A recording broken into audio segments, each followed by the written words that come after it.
forget to introduce yourselves, okay? Okay, madam. Assalamualaikum warahmatullahi wabarakatuh, and a very good evening I bid to madam and my fellow friends. So today we will present our group project, which is language use of local community. Okay, this is our team. This consists of 4 people, which is MUHAMAD and me, HAZIRAH. This is MAISARAH binti FAIZAL and SYAKIRAH binti HANISHAM. Okay. In terms of our slides consists of level content, which is objective, target community, background for interviews, interviewees, evidence findings, and summary. Our objective for doing this assignment is to facilitate better understanding and learning outcomes among students, to preserve and promote cultural identity, traditions, and values of the community, and to acknowledge the linguistic and cultural identity of the community.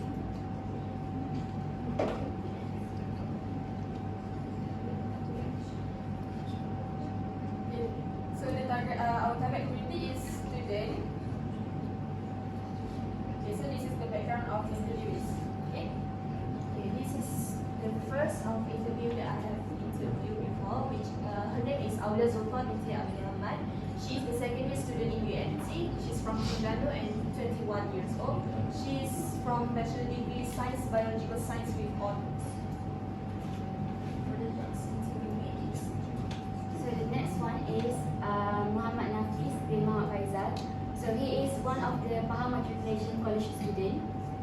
He is from Terengganu, 19 years old, and he majors in science.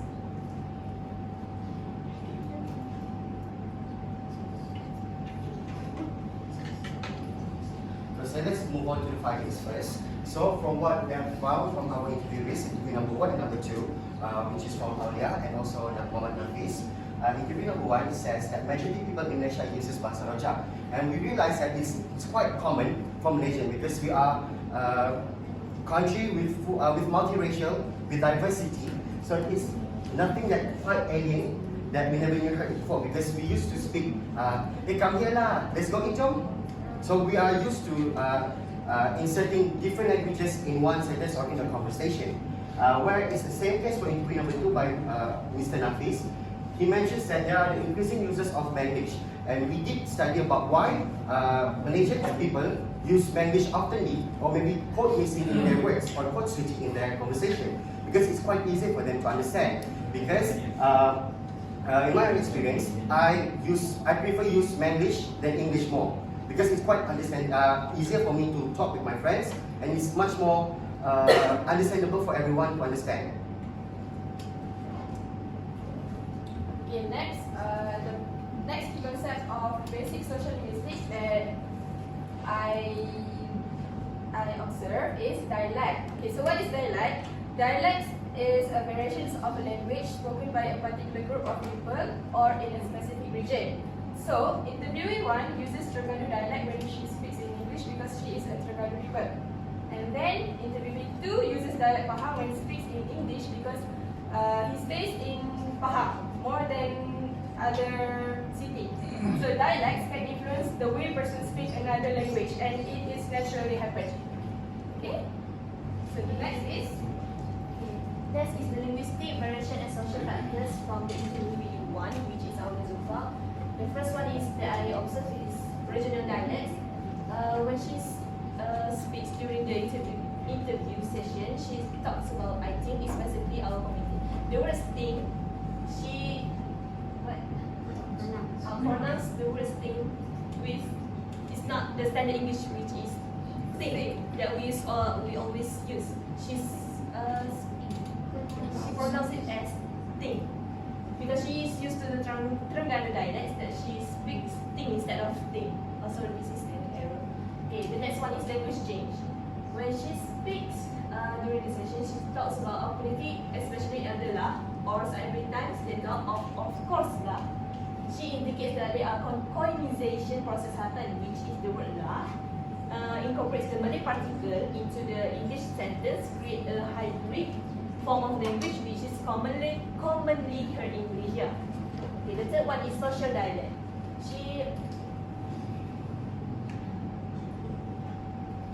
Her dialect during the interview is actually idiolect. Sorry. It is a type of dialect where it is more focused on specific and personal. It's like what? It's like the unique way of individual speaks and or uses language.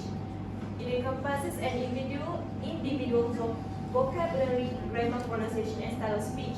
So Aulia, which is the interviewee one, speaks standard English by using the Terengganu accents. Okay, so we move on to our second interviewee, which is Muhammad Nafis. So for your information, Muhammad Nafis is actually my biological brother. And so when I interviewed him, what I can see from the interview is that first I noticed the regional variation effect on him, which is when we used to talk in English, when we used to have a conversation in English, he used to have a Terengganu accent, but now it changed, and I noticed that he tries to apply accent in his conversation on and off, and I think it was because the regional variation effect on him. And the second one is social variation.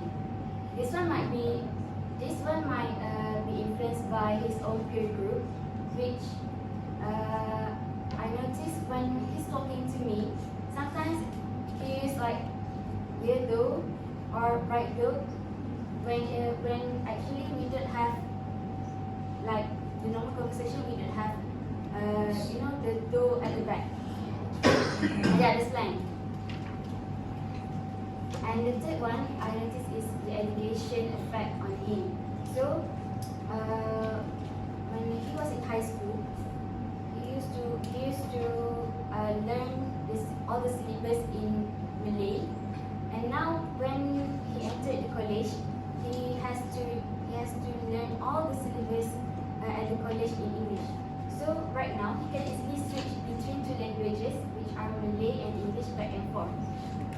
But somehow he stated in the interview that it's actually quite difficult for him to understand the syllabus when he has to learn English at first.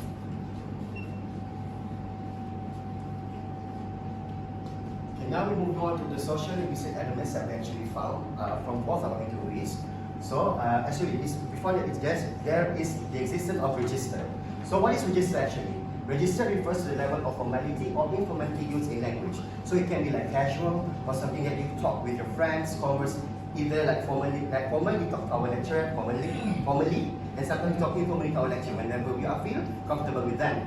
So both of interviewees use more casual informal way. Why? Because Aulia is actually friends to AINAA. So whenever she interview her, she tends to use more Ganu dialects or Ganu accents talking to her. But whenever we ask questions, she tends to speak more formally instead of the way she's talking with AINAA, because she's household with AINAA. So this register that exists that we can see. And the other one we can also see from MAISARAH brothers herself, with Mr. Nafis, where whenever she asks the same questions, and we ask again, he used more practical or more formal way of answering questions. But then when her sister is asking, he will speak more casual or more like just like sibling conversations. So there will be like informal way. So that's why you saw that the register that exists. And also one of our interviewer answers that when the teacher uses more relaxed and lots of quote mixing during lecture, it can make it more easy for students to understand. So what we can say that register actually exists that can comprehend with education itself. So we actually mentioned that how teachers, lecturers often use Malay and also English at the same time for us to understand in class. So that's why one of our interviewees mentioned that the register exists can lead to a better quality education.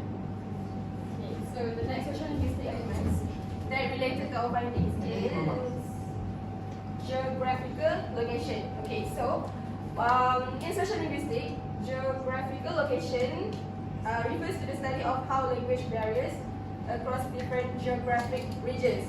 This field examines how language use and dialects can be influenced by factors such as geographic, climate, settlement patterns, and historical events. So, interviewee 1 pronounced many words in Terengganu dialect as she lived in Terengganu. So,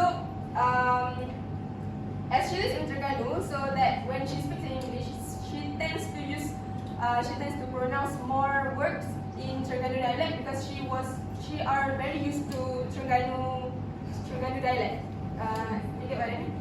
Yes, okay. And then interviewee 2 pronounced words in standard dialect as he, okay, just ignore the typo.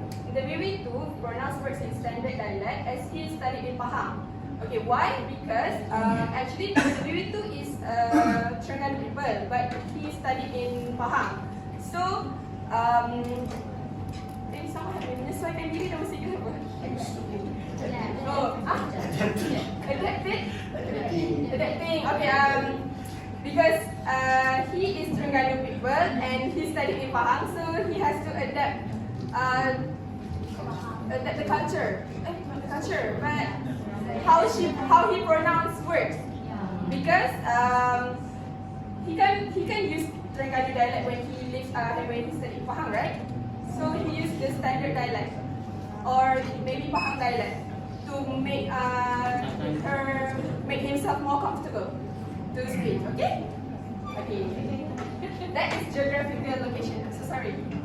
So we're moving on to sustainable development goals. So we actually choose sustainable development goal number 4, which is educational goal that aims to ensure inclusive and equitable quality education and to promote lifelong learning opportunities for all. So actually, quality education and language use have a deep relationship that significantly impacts the community in 2 ways. First is the access to education. So, as we all know, language can act as a barrier or facilitator for accessing quality education. So when education is provided in a language that students understand very well, they are more likely to engage with the curriculum to achieve a better outcomes. Like I just mentioned before, like the interviewer has mentioned before on the register, when a teacher uses more casual way of learning, using different code mixing in her teaching, it will make the student understand easier. For example, I used to school in Chinese school. The teacher, as you know, I'm a Malay guy, so Chinese is not my first language, but English is. So I have hard times to understand what my teacher are teaching in Chinese, because she thinks that everyone in the school are equally understand Chinese and fluent in Chinese. So therefore, whenever the teacher uses like English in the teaching, it makes me understand it easier or more comprehensible for me to understand the learning outcomes that I need to learn. And also, the language proficiency. So proficiency in the language of instruction is essential for academic success. Like strong language skills enable students to comprehend complex words, concepts, express the ideas effectively, and also building their critical thinking and analysis level. So, as you can see, overall, the relationship between quality education and language use is integral to promoting educational equity, like we have mentioned before, where educational goal that aims to ensure inclusive and equitable quality education. So, in conclusion, the way language is used in education can either reinforce, or maybe we can say reinforce inequalities, or promote equity or inclusion and empowerment within a community, ultimately shaping its social, economic, and cultural fabric. Okay, so to summarize, language in community reflects who we are and how we communicate. It changes based on where we live, who we talk to, and our cultural background, whether we are from Terengganu, Johor, Sabah, and other regions.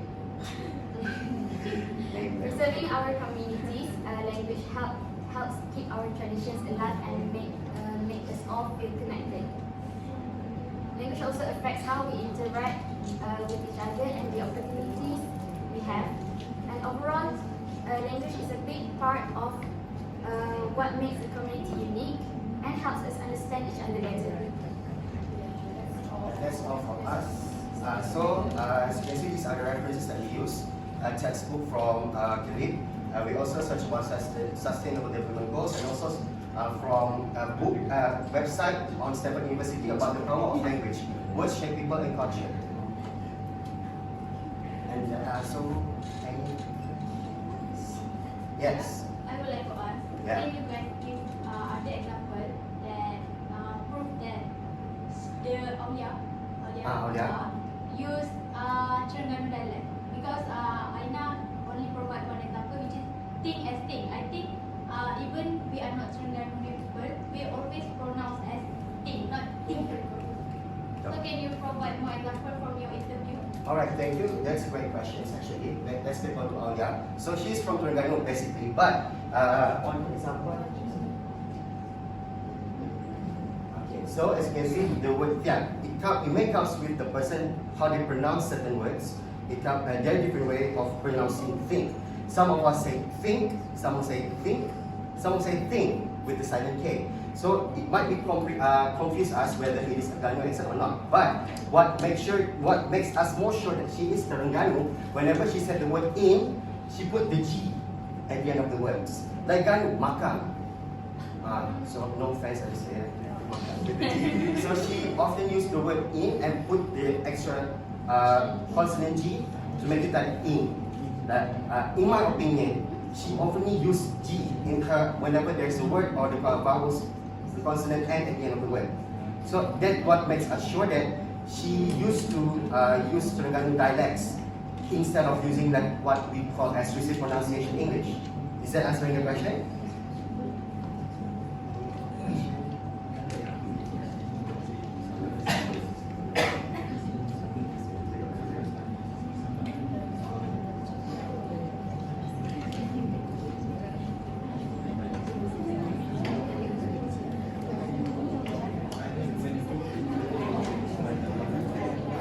So any other questions from anyone? Oh no. Yes, madam. Is Terengganu an accent or a dialect? It's a dialect. My bad. It's very confusing. It's a dialect.